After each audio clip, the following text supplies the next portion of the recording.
Okay, let's go through some of the stories in today's papers. Social and political commentator Connor Tomlinson joins me now. Let's start off. Hello, good evening to you. Good to have you with us again. Let's start with news. Bit of anger, you could say, from the former head of COP26, saying that just a couple of months, not even a couple of months, November, early COP26 November.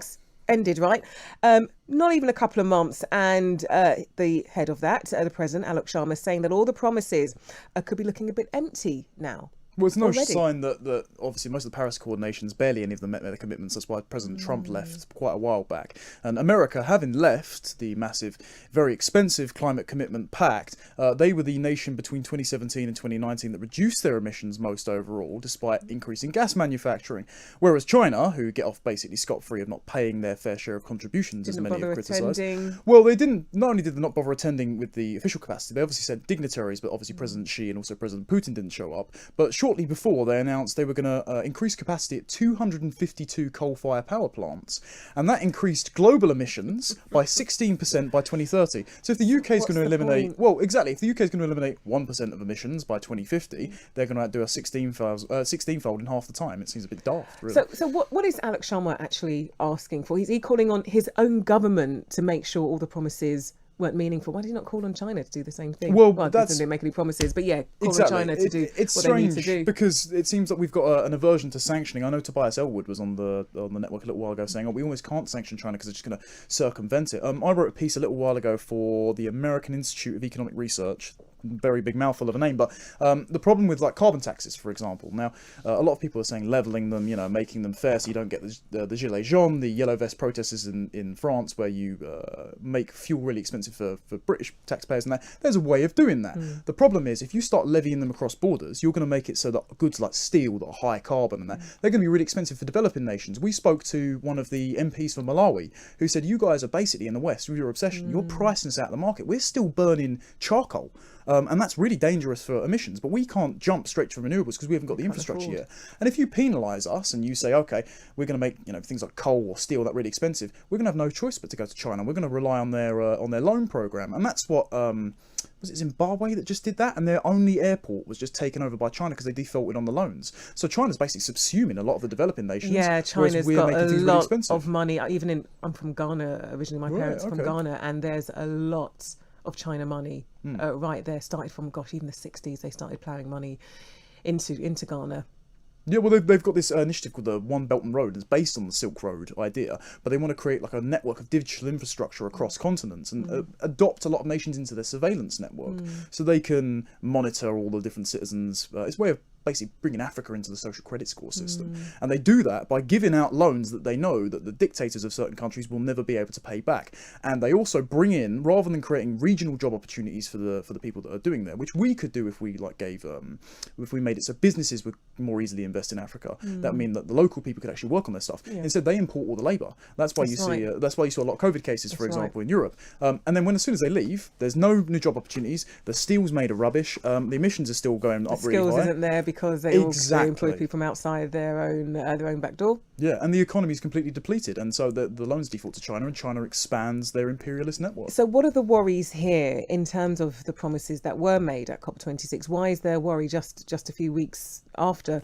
the conference? Why is there worry that it already is looking like a failure? Well, I think the main binding commitment that they actually looked at was ratifying Article 6 of the Paris Accords, which created a global carbon credit market. That allows you to trade and sell carbon as an asset. And so that allows you to do things like carbon taxes, or it allows you to do things like clean free trade. It allows you to factor in carbon emissions when you're creating trade deals. Interesting idea in theory. The problem is when you start creating really restrictive policies domestically on that, then it becomes a bit authoritarian. It's like using case rates for COVID for justifying restrictions. So, for example, there's a policy that's being floated around the Department of Transport that says that the government should be able to shut off your electric car charging ports at your home at peak hours if they aren't generating enough electricity from renewables. And if that stops your car from going, that's basically like a travel lockdown.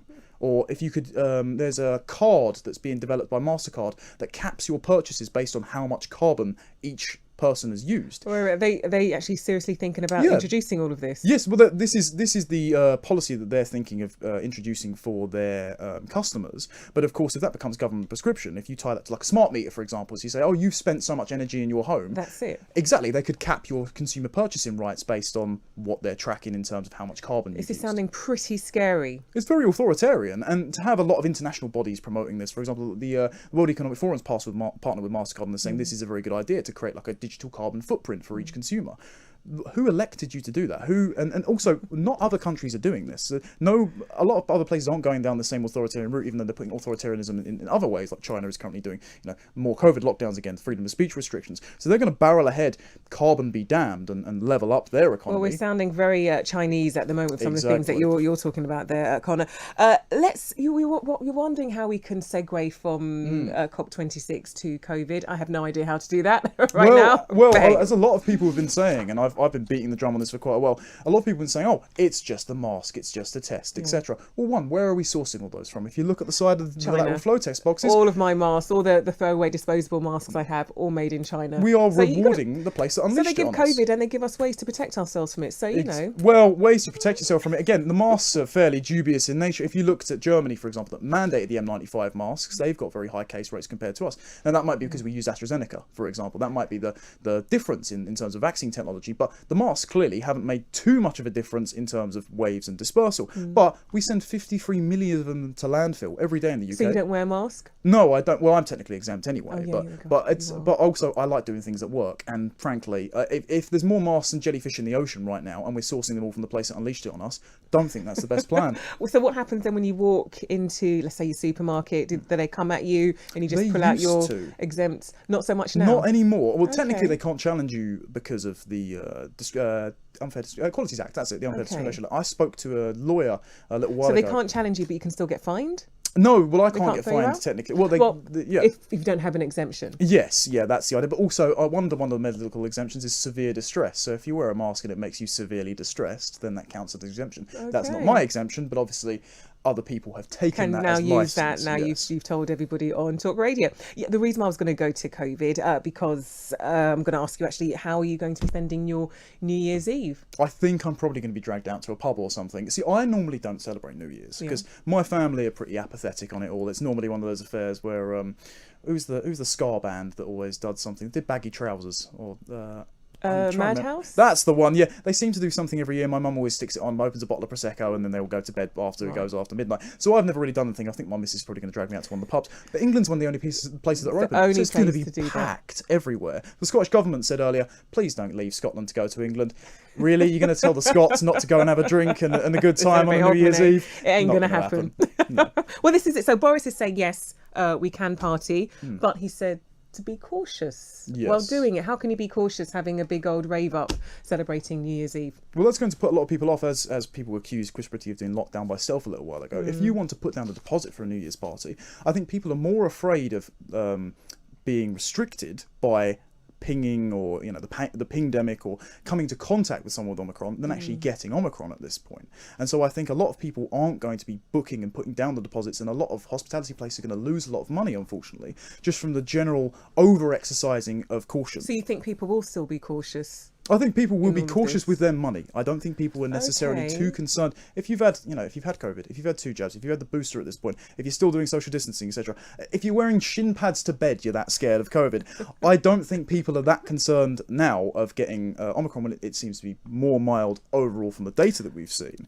Hopefully. We'll have that disclaimer. I think people are more likely to losing out on their money and losing out on their friends and losing out on, 10 days of work if they don't test negative. So then with England, with Boris Johnson being the only Home Nations leader, allowing or not going tougher when it comes to COVID restrictions, unlike Wales, Northern Ireland and Scotland, do you feel secure and safe in all of that? We're the only ones out when it comes to COVID restrictions. I mean, I'm perfectly happy with that. I don't feel secure that that's going to remain, because I've had conversations with people. I mean, there was definitely a strong sentiment that lockdown was on the table before Christmas. So I think Boris would have done it if he had the power, if he had the authority. I think he would have introduced tougher restrictions. My gumption is that now that Labour have the predicate of vaccine passports, they feel it's safe to rebel as a vote. So he understands he'd lose a parliamentary vote. There was actually a meeting with the Department of Health and Social Care just before Boxing Day where they said there was going to be new restrictions announced and it was going to come into effect after Boxing Day, and Boris buckled on that. So they're prepared for that scenario. And then this week, I have a source who knows someone who's taken the minutes at a SAGE meeting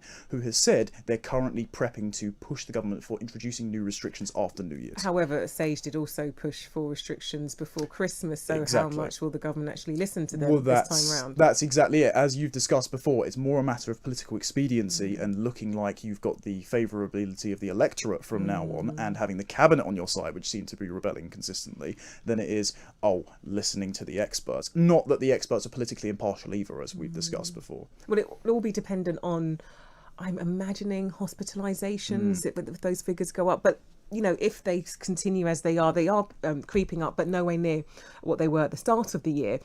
If they stay as they are, do you think then Boris might not introduce tougher restrictions then, or do you still think they could be happening? Well, the death rate's 80% down over the last week, even though there's meant to be more indoor mixing because of Christmas, and the case rates are up. And then, as we've seen, believe it's a Telegraph that reported this yesterday, only 20% of the cases for Omicron in hospital were admitted with Omicron. Most of them got it and tested positive after. And this is no surprise with lockdown, especially when where are the three main places the elderly go during a lockdown? It's care homes, it's hospitals, and supermarkets. So you turn those into transmission vectors because they were the only places open. And now if we're checking hospitalisations based on case rates, guess what? More people go into hospital for other ailments now that other treatments have started opening, even though they've been suspended for the booster at the GP. Guess what? More people are going to get Omicron in that scenario. I'm really, really hoping this is as tough as it gets. But yes, let's see, shall we? 2022 is just days away. Connor, as always, good talking to you. Thank you.